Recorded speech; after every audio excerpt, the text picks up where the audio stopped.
What's up, guys? Nate from Disposable Heroes. You know who I am, if you know who I am. Alright, so today I'm going to be going over my MSA Sword headsets. My MSA Sword headsets are dual comm. The reason why I use dual comm is because on the team, I'm the RO, which is a radio operator in a sense, for the team.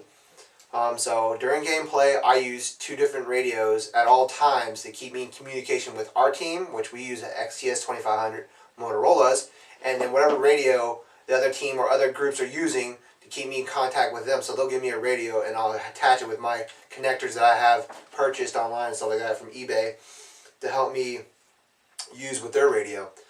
Alright, so the gist of it and the breakdown of this headset overall though is my MSA Swordens act like quiet pros in a sense where if something blows up in the room with me, like a Thunderbeat, which are kind of loud with the decibels and stuff like that, or even those tag grenades now that are coming out, they're pretty loud.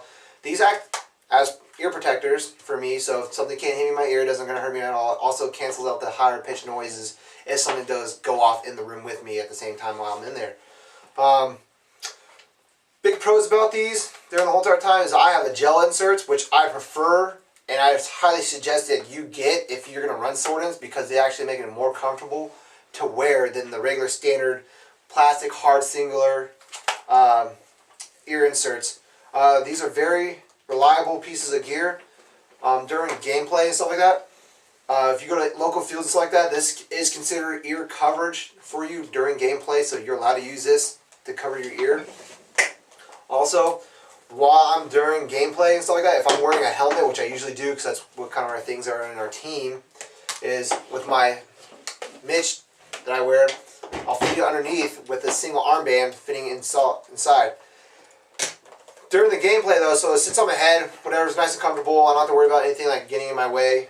With these ones, with the neck band, or the behind the band, as people use them like this, my Mitch will sometimes get in the way because there's a band that goes past your Mitch on the backside for your helmet strap that gets snagged on this. So I don't really like using these setup more than I like using my single band setup. Pros, like I've been saying, they're really reliable. They're very comfortable for me for most part, but that's just my preference. Cons, they do get hot, they do get sweaty, which is sometimes annoying during games out here in Southern California, which get to anywhere between 110, sometimes even 120, if it's ever like that. But for most part, I like using these. Another thing too is when I'm wearing these during games, if someone's talking to me while I'm using these, my comms on each headset will pick up their communication. So while I'm talking with one side, so like say my left side is my team comm, I can hear what they're saying, and then on the right side is the other person's team's comm, and I can listen to what they're saying too. But it also gets kind of jittery or confusing when they're talking to me because there's always a cluster when there's a lot of communication coming through because I have to listen to two different radios at the same time. So that's the only difficult part about wearing dual comms the whole entire time. But as you get used to using them and playing with them, you'll understand how to use them correctly and how to communicate better with other teams and tell them, hey, can you stop talking real quick? I'm trying to listen to another communication traffic coming through the radio. And then once you tell them that, you can relay more messages to the other team with your other part of your headset that you're using with the push-to-talk that you prefer to get. I don't have my push-to-talk with me that I bought with this, but the one I bought is from PX Airsoft. They go for $60 roughly. It's reliable. I've used it. I've been having it for 2 years now, and I really like that push-to-talk.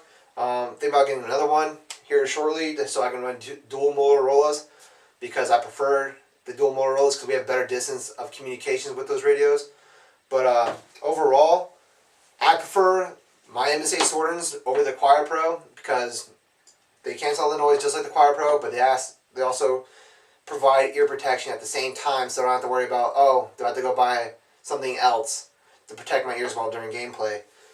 But yeah, so if you have any more questions like that, hit us up on Instagram at Disposable Heroes CommSim or Facebook under Disposable Heroes, or just shoot us an email or anything like that, and we'll try to get back to you as fast as possible with an answer.